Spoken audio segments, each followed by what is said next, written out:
Bom, hoje nós vamos para a segunda série do nosso tema, o caminho para a recuperação. Estamos dedicados a transmitir à igreja 8 mensagens baseado nesse tema que é o nosso guarda-chuva, o caminho para a recuperação. Aqui em nossa igreja nós já estamos vivendo o programa CR e quarta-feira passada também tivemos um excelente encontro, alguns, mas para nós foi o maior número de visitantes que já recebemos no CR na última quarta-feira. O grupo de homens estava lindo, o grupo de mulheres apertadinho aqui atrás estava lindo.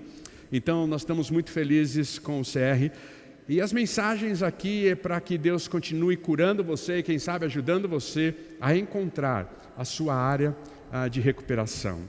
E ontem, no Renovo, a equipe que ministrou o louvor ontem cantou uma canção. E quando ela cantou essa canção, me lembrou perfeitamente do CR. E antes de ler o texto bíblico, eu queria ler um trechinho desta canção. A música se chama Eco, né? É de uma composição de uma igreja norte-americana chamada Elevation. E a letra dessa música diz assim, um pedacinho: se minha mente diz, não sou capaz, Deus é capaz por mim. Se as suas emoções têm dito a você que você não pode, que você não consegue, que você não sabe, a mensagem da manhã de hoje é para trazer esperança ao seu coração. A letra diz assim: se minha mente diz não sou capaz, Deus é capaz por mim.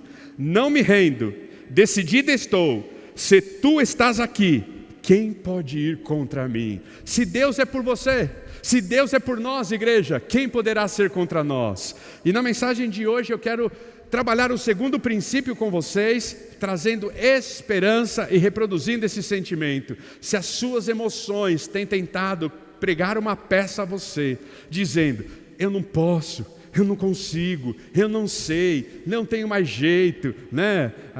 Eu já tentei de todas as formas, não vou conseguir. Na manhã de hoje a mensagem vem para exatamente mudar este quadro e mudar esta realidade. Na semana passada apresentamos o princípio 1, que traz consigo a ideia e o sentimento de que eu não tenho controle sobre as minhas emoções. Eu não sou Deus. Eu preciso aprender isso, eu não sou Deus. Meu sobrenome é Bueno. E o princípio 1, por gentileza, ele diz assim: reconheço que não sou Deus. Admito que sou impotente para controlar minha tendência de fazer coisas erradas e que a minha vida está fora de controle. E tem um texto bíblico que nos ajuda a entender isso. Felizes as pessoas que sabem que são espiritualmente pobres. Mateus 5:9. Hoje nós vamos trabalhar o princípio 2. É o princípio da esperança. É o princípio de entendermos que existe sim uma luz no final do túnel, que as nossas emoções elas não precisam nos escravizar, que as nossas emoções elas não precisam ditar a regra e ditar a nossa vida. E o princípio 2 diz assim, por favor, acredito de todo o coração que Deus existe, que Ele se importa comigo e que tem o poder de me ajudar em minha recuperação. Felizes as pessoas que choram, pois Deus as consolará. Vamos repetir juntos o princípio 2? Vamos fazer um coro, né? Eu sou da época da igreja em que o pastor dizia assim, vamos fazer leitura em uníssono. Ou seja, todos juntos no mesmo momento. Vamos lá, vamos fazer. Vamos ficar em pé para a sua voz ficar mais forte e eu ouvir a sua voz. Então, vamos fazer uma leitura em uníssono, todo mundo junto com a mesma voz. Vamos lá? 1, 2, 3, já. Acredito de todo o coração que Deus existe, que Ele se importa comigo e que tem o poder de me ajudar em minha recuperação. Felizes as pessoas que choram, pois Deus as consolará. Mateus 5:4. Ficou bonito esse negócio, hein? Vocês podem assentar-se, queridos. E a mensagem de hoje é para isso. Para nos lembrarmos que existe um Deus e que Ele se importa comigo. Por isso, abra sua Bíblia no Salmo 62 e eu quero, então, pensar com você esse salmo, baseado nesse princípio de que Deus existe. Salmo 62, a partir do versículo 5, vamos até o versículo 8, ele assim nos diz. Eu pedi para projetar na NVI e eu vou ler na NVT, tá bom? Então você vai fazer aí o exercício. Você vai ouvir uma versão e vai ler em outra versão para que você veja as nuances do texto que é importante nesse momento, tá? Então o texto diz assim: que minha alma espere em silêncio diante de Deus, pois nele está minha esperança. Versículo 6: somente ele é minha rocha e minha salvação, minha fortaleza, onde não serei abalado. Versículo 7: minha vitória e minha honra vêm somente de Deus, ele é meu refúgio, uma rocha segura. E o 8: ó meu povo, confie nele em todo o tempo, derrame o coração diante dele, pois Deus é nosso refúgio. Talvez um dos grandes desafios para a nossa recuperação seja um tema que é trabalhado pelo CR, mas acima de tudo que é trabalhado pela psicologia, que é chamado de negação. Você já ouviu aquele dito popular que diz que o pior cego é aquele que não quer ver? Quantas vezes você está precisando ir ao médico e você continua dizendo a si mesmo que você não precisa de médico ou coisa alguma porque você está bem? Quantas vezes você adiou uma terapia e a visita a um psiquiatra porque você diz que não, eu estou bem, eu vou dar um jeito, isso vai passar, eu vou resolver? Um dos grandes dilemas da vida humana, quando a gente fala sobre a saúde, quer seja física, quer seja emocional, quer seja espiritual, está relacionado a esse tema da psicologia chamada negação. Onde nós achamos que pelas nossas próprias decisões, pelo nosso esforço humano, a gente consegue muitas vezes sair de uma situação e lutamos até aquele ponto que a gente chega. É verdade, eu preciso de ajuda, não dá mais para negar, estou precisando de ajuda. Muitas vezes a negação ela é resultado de uma teimosia ou de um orgulho.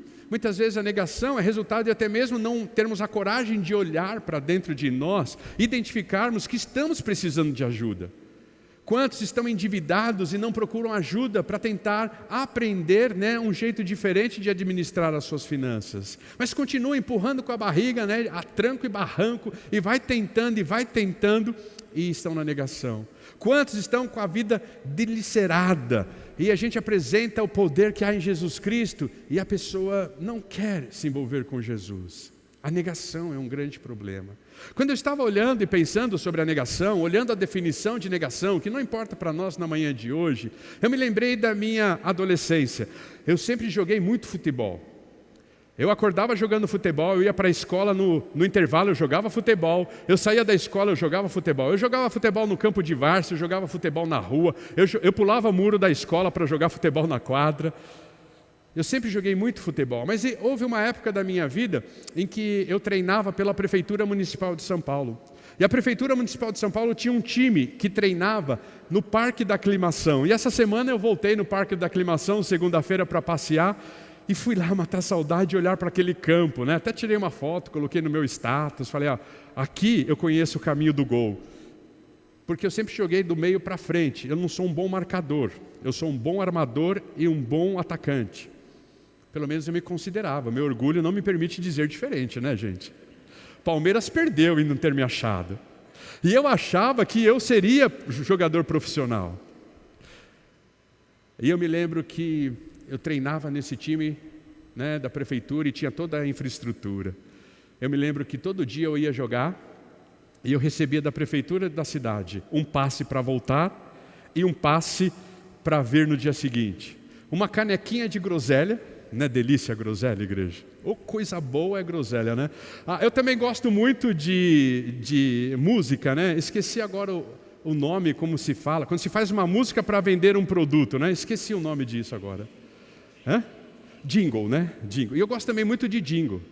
E eu lembro daquele jingle lá, Aquele jingle que diz assim: groselha vitaminada, Milani, Yahoo! É uma delícia com leite no refresco e no lanche, para tomar a toda hora, na sua casa, na festinha e na merenda. Eu tomava na merenda. O seu dia, né, uma delícia. Guarde o nome, não se engane. Groselha vitaminada, Milani. Também no sabor morango e framboesa, tá bom, gente? E eu amava. Chegava lá, aquela groselha docinha, aquele pão, né, docinho. Tomava um suco de groselha, comia o pão e ia para a escola. E eu me lembro que um dia desses eu estava indo treinar, eu morava ali no Jabaquara, da minha casa até o Jabaquara, uns 15 minutos de caminhada. E eu saí naquela manhã com a mochila nas costas para pegar o metrô, descer na Ana Rosa, descer até o parque da aclimação. E indo para o treino, meu pé falha e eu caio na rua. Fui a trancos e barrancos para o treinamento. Cheguei lá, conversei com o meu treinador, ele disse, vai para o departamento médico. E lá no departamento médico nós tínhamos um fisioterapeuta naquela época cego. Me lembro até hoje do relógio dele. Ele abriu o vidro e colocava o dedo para ver a hora. E ele começou a pegar no meu tornozelo e ele disse assim, menino, você teve uma ruptura de tendão. Em cima do tornozelo. E meu pé ficou bobo. Meu pé não ficava assim, meu pé caiu, ficou bobo. E ele falou assim, só tem um jeito de tratar isso. Você vai ter que fazer fisioterapia com luz vermelha todos os dias. Por que eu estou dizendo isso? Porque quando nós pensamos em esperança, se nós quisermos vencer o grande empecilho da nossa recuperação, que é a negação, precisamos colocar diante da luz, que é Jesus Cristo, os nossos temores, os nossos medos, a nossa fraqueza. E a luz que é Jesus iluminará o nosso caminho e nos trará cura. Para mim, a cura era banho de luz infravermelha todo dia. Talvez para você seja a coragem de desfrutar da luz que Cristo oferece, iluminar aquilo que está errado em nossas vidas e deixar que esta luz nos cure. Jesus quer nos curar na manhã de hoje por meio da sua luz. E por isso nós precisamos de fato vencermos aquilo que é o maior empecilho para a nossa recuperação, que é ficar na negação. Eu não tenho problema algum, eu me viro, eu dou um jeito. Eu precisava de infravermelho. Talvez nós precisamos deixar que Jesus ilumine a nossa área de vulnerabilidade, a nossa área de recuperação e deixar que Jesus nos cure na manhã de hoje. Mas para que isso possa acontecer, o segundo passo é importante, porque nós precisamos acreditar que existe um Deus. E talvez, numa cultura brasileira, acreditar que existe um Deus não seja um problema. Eu estava olhando o censo do IBGE de 2010, e em 2010 havia apenas 0,32% que se denominava ateu ou ateia. Ou seja, alguém que negava a existência de Deus. Olha, a nossa nação em 2010 só tinha 0,32% de pessoas que negavam a existência de Deus. Muito baixo, um índice muito baixo. Ou seja, a grande maioria, a maioria total da nação brasileira acredita que existe um Deus. Agora, a grande diferença é o que eu faço com essa informação. Como eu transformo esta informação em atitude da qual isso traga cura para a minha vida. É entender que acreditar não basta, porque a própria Escritura e o próprio texto bíblico diz que até Satanás e os seus demônios acreditam em Deus. A questão é, como eu vivo com esse Deus, como eu respiro esse Deus, como eu exalo o poder desse Deus, como eu posso ser uma evidência desse Deus e como eu posso confiar nesse Deus. Na manhã de hoje a expressão é como eu posso confiar neste Deus. Por isso, acreditar não é tão significativo, nós precisamos dar um segundo passo, que é ter fé em Deus. Talvez se a pesquisa fosse diferente, a pergunta fosse feita, quantos acreditam? Fosse dita, quantos têm fé nele? Talvez esse índice mudaria. Por isso o texto bíblico em Hebreus capítulo 11, versículo 6 vai dizer, sem fé é impossível agradar a Deus. Por que sem fé é impossível agradar a Deus? Porque quando nós não exercitamos a nossa fé em Deus, nós estamos declarando em alto e bom som que não confiamos no seu caráter. Evidenciar fé em Deus é uma expressão de evidenciar confiança no caráter de Deus. O que Ele é, o que Ele fala, o que Ele faz, eu confio, eu descanso, eu tenho fé, porque eu sei que este caráter é inabalável, é íntegro. Então, falta de fé é uma declaração nossa de que o caráter de Deus não é confiável. E aqui então a gente vê Davi, no Salmo 62, expressando a sua fé em Deus e demonstrando por que ele tem fé em Deus e revelando aspectos do caráter de Deus, esse caráter que dá tranquilidade para ele fazer a declaração que ele fez. Por isso, ele começa dizendo assim: que minha alma espere em silêncio diante de Deus, pois nele está a minha esperança. Como está a sua esperança?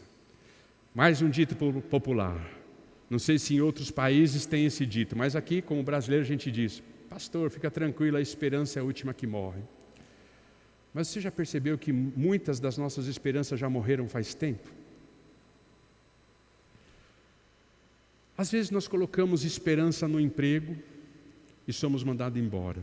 A esperança morreu e a gente fica desesperado. Às vezes a gente coloca a esperança na nossa saúde e somos diagnosticados com um câncer e ficamos desesperados, a nossa esperança morre. Às vezes colocamos a nossa esperança num bem, e aí a gente compra a casa dos sonhos, e a casa dos sonhos só dá problema para nós, e a gente não vê a hora de vender, e aí ninguém mais quer comprar, a nossa esperança foi embora.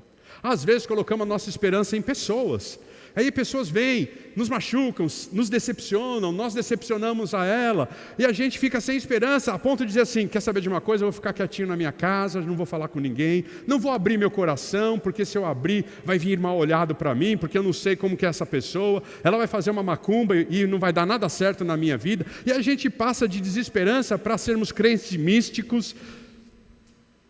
Quantas das suas esperanças já morreram? Quantas?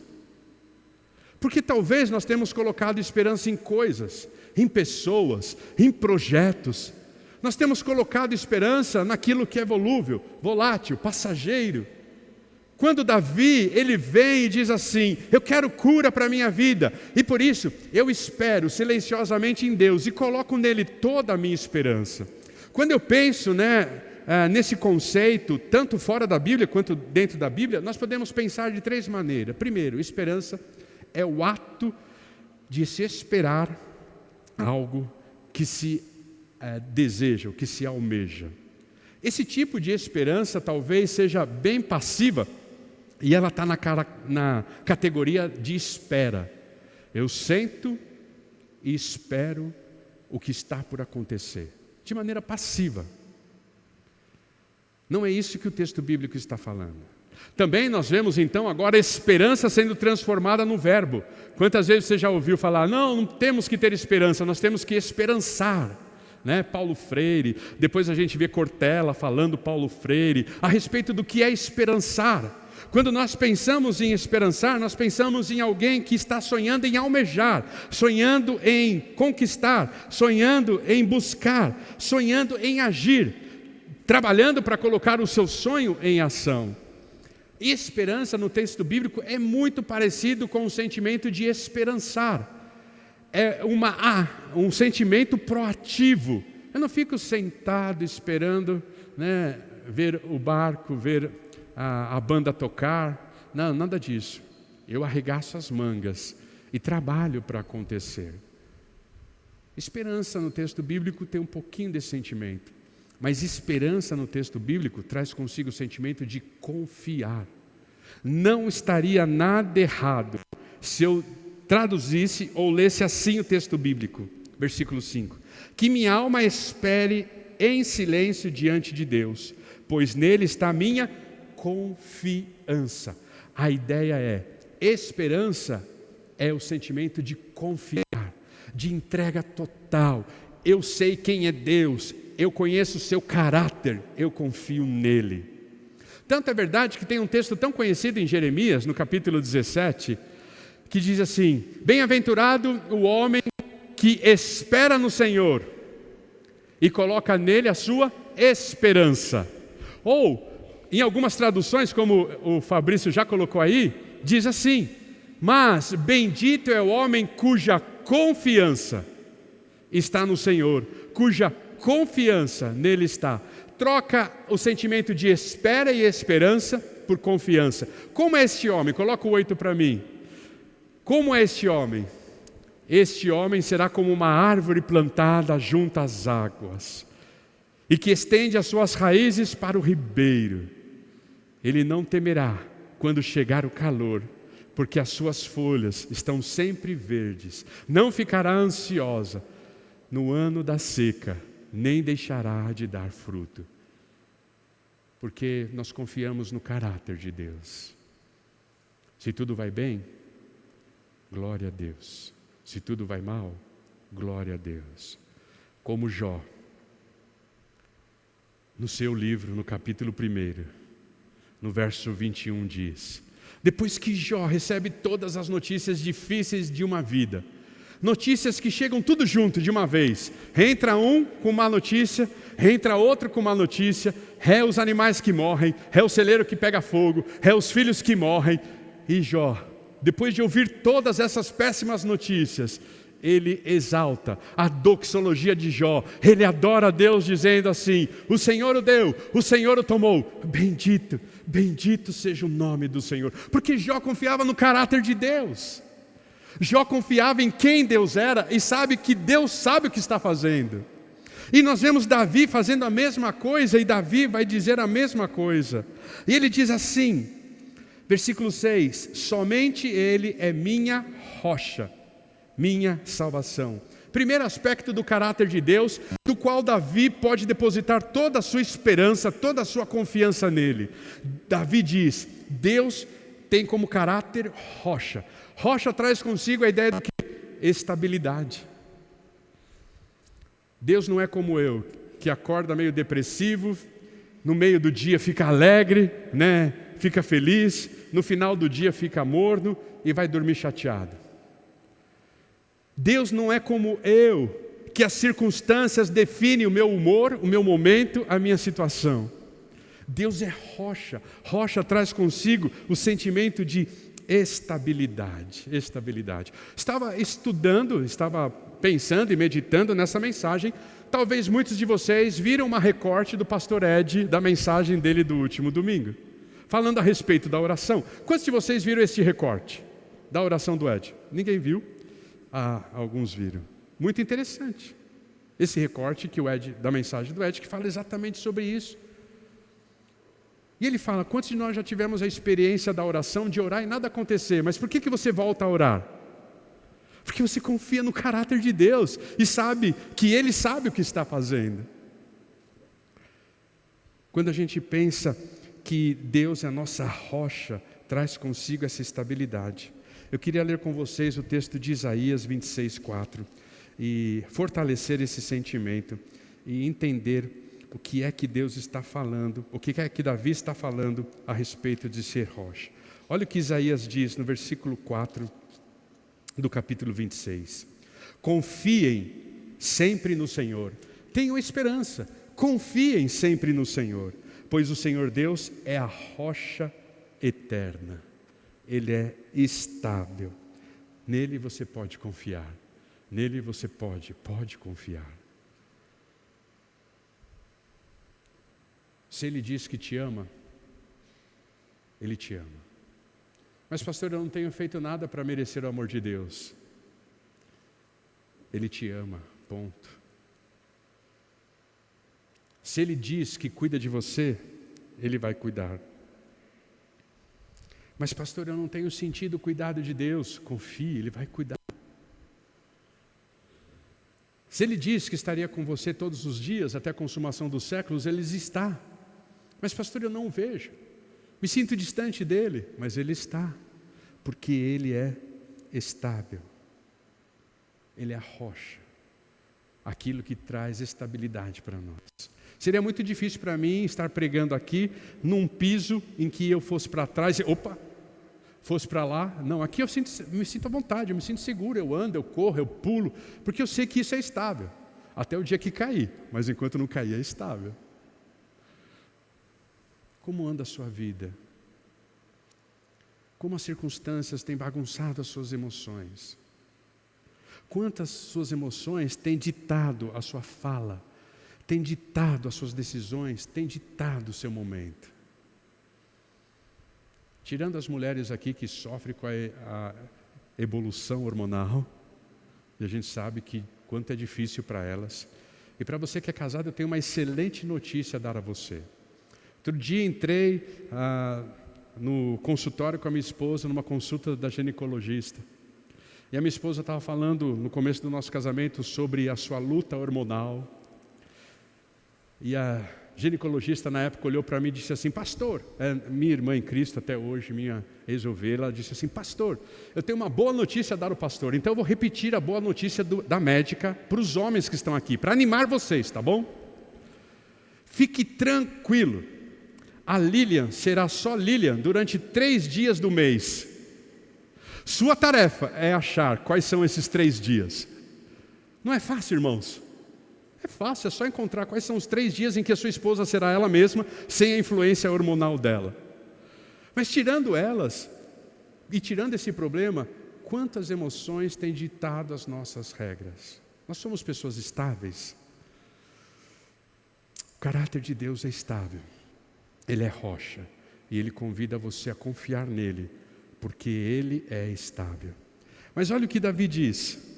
Davi vai dizer o seguinte: somente Ele é minha rocha e minha salvação. Salvação, para nós que já temos uma mente formatada com a teologia do Novo Testamento, significa nos tirar do inferno, significa perdoar os nossos pecados e nos levar ao céu. Mas na cultura do Antigo Testamento, e para Davi que está falando a respeito disso, que ele não tinha ainda o plano redentor completo, ele não tinha ainda ideia do que significa de fato salvação. Para Davi e para o Antigo Testamento, ele está pensando no contexto dele. Salvação no Antigo Testamento é livramento. Salvação no Antigo Testamento é passar pela experiência de livramento diante do perigo. Davi está dizendo: eu coloco a minha confiança em Deus, porque eu já provei dos livramentos dele na história da minha vida. E o Salmo 62, ele é escrito no momento em que Davi está fugindo mais uma vez, mas só que agora está fugindo do seu filho Absalão, que estava tentando matá-lo para usurpar o trono do pai. Quando Absalão então está perseguindo o pai e tentando matá-lo, ele escreve esse salmo. Ele diz: eu confio no Senhor, porque o Senhor já me livrou, e eu sei que o Senhor vai me livrar novamente da morte. Quantos livramentos você já experimentou em sua vida? Às vezes é num trânsito. Ele te livra de uma batida e você para o carro, respira fundo e fala assim: ufa, essa foi por pouco, né? Estava conversando com uma família querida da igreja e eles falaram assim: pastor, eu acho que o anjo da guarda da nossa filha tirou férias, ela deu muito trabalho, porque essa semana foi terrível. Quantas vezes nós estamos dando trabalho para os nossos anjos da guarda e Deus está lá fielmente nos livrando do mal? Muitas vezes é de um negócio que você quase fechou. Quantos livramentos Deus tem produzido na sua vida? Eu me recordo de no final de ano. Naquela época nós fazíamos a virada de ano aqui, e eu não estou dizendo que nunca mais o faremos, mas era dia 31 para o dia 1º, e nós saímos daqui, era mais de 1h da manhã. E eu me lembro de estar indo para o Jabaquara nessa ocasião, visitar minha família, cear com a minha família que mora lá. E eu me lembro que eu estava então saindo daqui, indo para casa, e ali, né, no meu caminho, Tancredo Neves, e daqui a pouco um carro do meu lado começa a dar tiro no carro que está na frente. E a gente meio assustado, né? Vendo os tiros no carro da frente, meio assustado. Eu ali meio agachadinho, tentando dirigir, diminuindo a velocidade para ver se ele passava. E ele andando do meu lado. Até que daqui a pouco ele virou para a direita, o outro carro foi embora. E ali então eu fui encostando, perto daquele onde hoje tem um shopping de automóvel, né? Fui encostando ali. Você respira fundo, você fala assim: obrigado, Senhor, pelo livramento. A mão dele é poderosa sobre nós. E quando eu penso em livramento, logo me vem à mente o texto de Tiago, capítulo 1, versículo 17, onde em Tiago, capítulo 1, versículo 17, ele diz assim: lá dos céus, do Pai das luzes, só pode proceder tudo que é bom e perfeito. Sabe por quê? Mesmo quando você não consegue entender as coisas difíceis que estão acontecendo em sua vida, você pode descansar. Porque como nós falamos no CR, nós somos um filho amado de Deus. E do Pai de Jesus nunca procederá algo ruim para nós. Dele nunca procederá algo ruim para nós. Algo que venha para nos destruir, algo que venha para nos atacar e nos atingir. Não, ainda que Ele permita que coisas ruins e difíceis aconteçam conosco, tudo continua debaixo do controle do senhorio dEle e do cuidado dEle, e se Ele permite, Ele continua sendo o Pai das luzes, e lá da eternidade, tudo que procede dEle é perfeito e bom. Por isso Jó pode dizer: o Senhor deu, o Senhor tomou, bendito seja o nome do Senhor. O que é que de ruim tem acontecido na sua vida nesses dias? Relaxe, descanse. Tenha certeza de que Ele continua sendo Deus que livra. Ele traz segurança. Além do caráter de Deus ser e trazer para nós o sentimento de estabilidade, o caráter de Deus traz para nós o sentimento de segurança. Na manhã de hoje, eu queria convidar você a colocar aquilo que te aflige, aquilo que você não tem entendido, aquilo que tem roubado a sua alegria, aos pés de Jesus. Ele é o Pai das luzes, dele só procede coisas boas. Ele é o Deus do livramento, Ele é o Deus que livra. Creia nisso, confie nisso, coloque a sua esperança em Deus, e ela jamais morrerá. Mas Ele diz o seguinte: minha fortaleza, onde não serei abalado. Minha vitória e minha honra vem somente de Deus. Ele é meu refúgio. Terceiro aspecto do caráter de Deus na manhã de hoje. Ele é o nosso refúgio. A ideia de refúgio traz o sentimento de abrigo.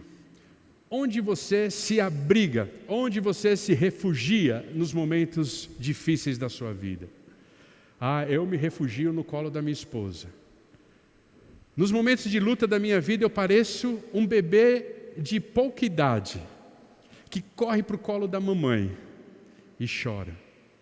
É o colo da minha esposa, é meu lugar de refúgio aqui na terra. Não é lindo quando uma criança está doente? A quem ela quer? Quando uma criança está com febre, quando uma criança está com uma infecção, quando uma criança está febril, quem essa criança quer? A mamãe, o colo da mamãe. É lugar de refúgio dessa criança. Quando nós estamos aí andando pela rua, somos pegos de surpresa pela chuva, onde a gente se refugia? Nas marquises do prédio, né? Vai todo mundo para debaixo e aquele lugarzinho fica um fluxo de vai e volta, um trânsito terrível, todo mundo apertadinho ali fugindo da chuva. É lugar de refúgio. A ideia do texto bíblico é que Deus é o nosso abrigo, o nosso guarda-chuva. Infelizmente, nós estamos ainda lutando com notícias a respeito de Rússia e Ucrânia, mas agora o que tem tomado as notícias é Israel e contra o grupo terrorista chamado Hamas. E muitas críticas sobre Israel, porque ele tem jogado para o cantinho daquela região, não o povo palestino, mas o grupo terrorista Hamas, e encurralando eles. E o Egito, que sempre foi parceiro, isso a gente lê no Antigo Testamento, né? Egito sempre foi contra Israel, sempre guerreou contra Israel, nem o Egito quer receber os refugiados do Hamas. E aí tem uma crítica muito declarada a respeito de Israel, que não é o meu momento de mensagem falar sobre isso, ainda que eu vou defender Israel sempre.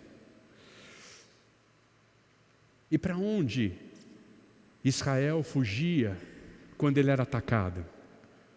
O que mais se fala a respeito das guerras?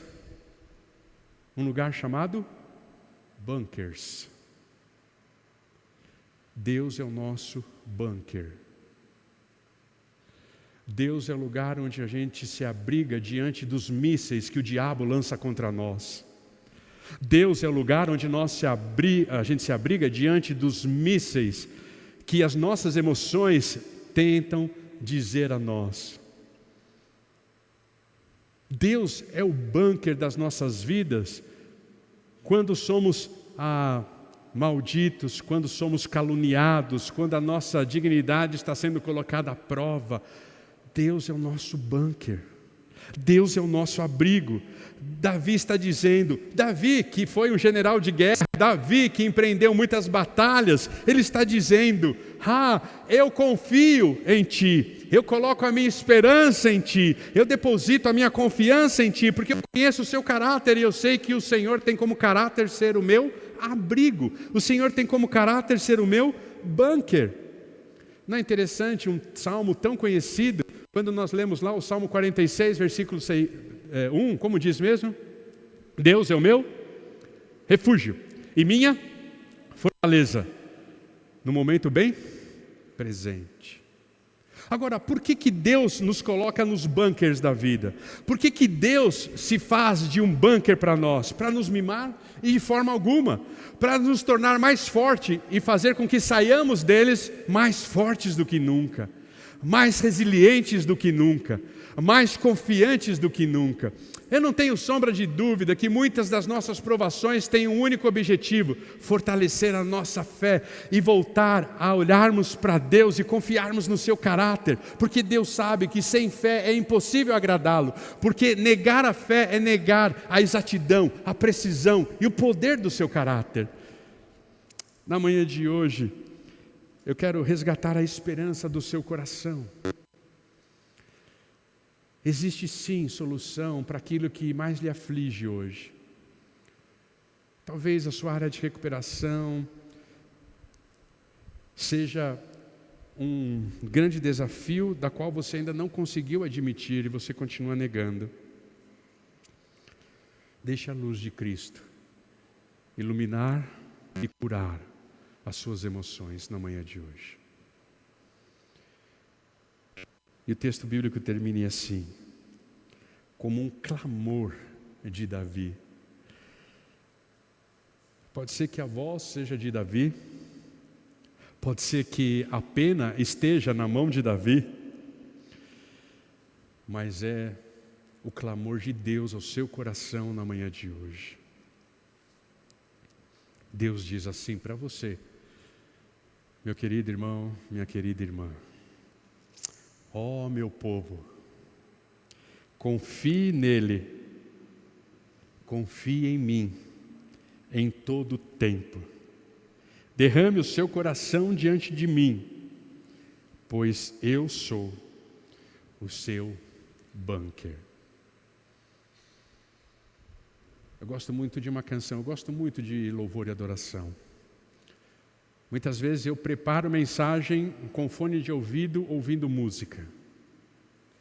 E tem uma canção do Juliano Som, que de tempo em tempo, quando as coisas estão difíceis para mim, eu gosto de entrar no bunker, que é Deus, ouvindo essa canção. Quando o mundo cai ao derredor, há esperança para mim. Quando o mundo cai ao derredor, há esperança para mim. Se o mundo está caindo ao seu derredor, Jesus se apresenta como a sua esperança na manhã de hoje. Por isso, Se você colocar a sua esperança num bem, talvez venha o ladrão e roube, talvez venha o incêndio e queime, talvez venha a crise financeira e o banco tome. E você vai dizer assim: tchau, esperança. Talvez, se você colocar a sua esperança num relacionamento, ele te fira, ele te frustre, ele te machuque, ele te magoe, e você se feche para não ter mais relacionamento com ninguém, porque você disse: tchau, esperança, ela morreu. Se você tem colocado a sua esperança em projetos, projetos começam e terminam. E talvez quando termina o seu projeto, você entre em crise e fala assim: e agora, o que eu vou fazer? Foi me tirado tudo que eu tinha, tudo que eu sabia fazer acabou. Por isso que muitos entram em depressão no momento da aposentadoria. Porque talvez a esperança estava num projeto de vida. E a gente diz: esperança, tchau, morreu a esperança. Mas Davi já entendia e aprendeu e tem nos ensinado que a esperança nunca morre. E quando o Império Romano tentou matar a esperança, ao terceiro dia ela ressuscitou, aleluia. Está à direita do Pai em majestade, e um dia voltará. Maranata, ora vem Senhor Jesus para nos buscar. Porque a esperança, ela nunca morre, porque nossa esperança é Jesus. Por isso, convido você a fechar os seus olhos agora. Daqui a pouquinho nós vamos cantar uma linda canção que fala a respeito da graça de Deus. Mas antes disso, você está desanimado, abatido, você se sente duvidoso em confiar naquilo que Deus está fazendo na sua vida porque você não está entendendo? Confie no caráter de Deus. Confie no caráter de Deus. Eu quero orar por você que talvez esteja sofrendo com as suas emoções. Quero orar por você que acredita em Deus, mas hoje quer dar um passo de exercitar a sua fé nele. Eu quero orar por você na manhã de hoje e convidar você a estar aqui quarta-feira para o CR, para a gente continuar trabalhando esse tema. Mas por hora eu quero orar por você. Está difícil para você a vida? Talvez você esteja vivendo o que Davi viveu no Salmo 42, onde o alimento dele nas madrugadas era simplesmente o choro, era simplesmente as suas lágrimas. Talvez você tenha vivido desta forma. Eu quero orar por você. Talvez você chegou naquele extremo de querer jogar a toalha, dar o chute no balde e não querer mais saber de nada nem de ninguém, porque você já está tão ferido e tão magoado. Mas Deus quer te curar na manhã de hoje. Ele quer te curar. Gente é ferida por gente, mas gente também é curada por gente. E Deus quer colocar gente especial ao seu lado para te curar. Ele é especialista nisso.